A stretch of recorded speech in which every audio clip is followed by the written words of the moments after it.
সালাম আলাইকুম বন্ধুরা। আজকে আশ্বিন মাসের 9 তারিখ। দেখেন বর্ষার পানি কীভাবে বাড়তেছে।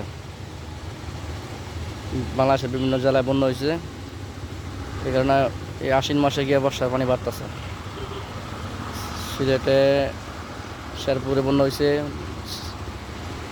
সিলেটে বন্যা হয়েছে, শেরপুরে বন্যা হয়েছে, ময়মনসিংহ শেরপুর। এই জন্য পানি এদিকে আমাদের দিকে বাড়তেছে। এই চক ছিল শুকনো, কিছুদিন আগে একদম শুকায় হালকা পানি ছিল, এখন চক আবার ভরে গেছে।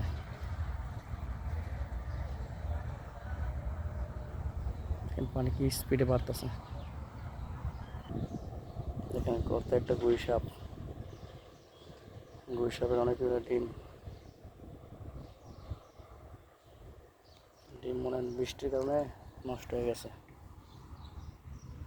এই যে ডিম, অনেকগুলো ডিম নষ্ট হয়ে গেছে, বাচ্চা ফোটে নাই বৃষ্টির কারণে। গর্তের ভিতরে গুই সাপটা। পরিবেশটা খুব চকচকে উজ্জ্বল লাগছে, রোদ উঠছে তো এই কারণে। এই চকটা কিছুদিন আগেও দেখলাম একটা শুকনো স্যাঁতসেঁতে পানি, এখন একদম ভরে গেছে আবার বর্ষার পানি।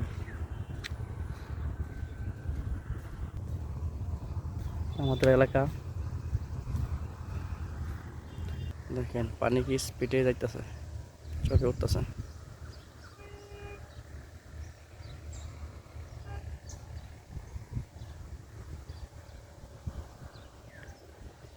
দেখুন কি স্পিডে চকে পানি উঠতেছে। এখন আশ্বিন মাসের আজকে 9 তারিখ হিসাবে বর্ষা শেষ হওয়ার কথা, আর সেই জায়গায় নতুন করে বর্ষা আবার আসতেছে। ওই যে বললাম না যে শেরপুরে বন্যা হয়েছে, সিলেটের বিভিন্ন জায়গায় বন্যা হয়েছে, হয়তো বন্যার কারণে আমাদের দিকে পানি বাড়তেছে, অনেক স্পিডে পানি উপরে উঠতেছে, চকে উঠতেছে।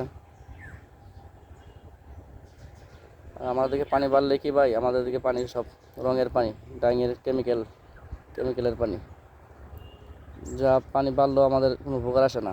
আমাদের এলাকায় কেউ মাছ ধরে খেতে পারে না। ডাইং মালিকরা আমাদের এলাকাটা নষ্ট করে দিয়েছে। সরকারও এর জন্য কোনো পদক্ষেপ নেয় না। দেখে সরকারের কর্মকর্তারা দেখেও না দেখার বান ধরে আর কি। দেশের বেশিরভাগই মনে করেন যে দুর্নীতিবাজ। এই বাংলাদেশ আর মনে হয় না কখনো শান্তি হবে। দুর্নীতি বাংলাদেশ ভরে গেছে। দুর্নীতির কারণে বাংলাদেশে উন্নত হয় না।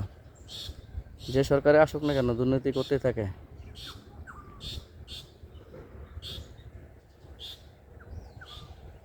সরকার এইসব বিষয়ে কোনো পদক্ষেপ নেয় না, পরিবেশ নিয়ে চিন্তা ভাবনা নাই তাদের।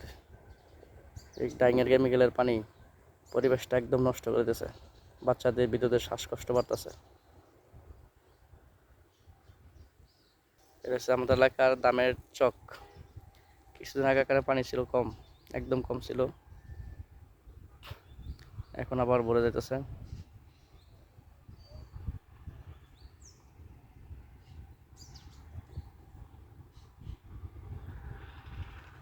বন্ধুরা, আপনাদেরকে দেখাইলাম এলাকাটা, কেমন লাগলো বলবেন।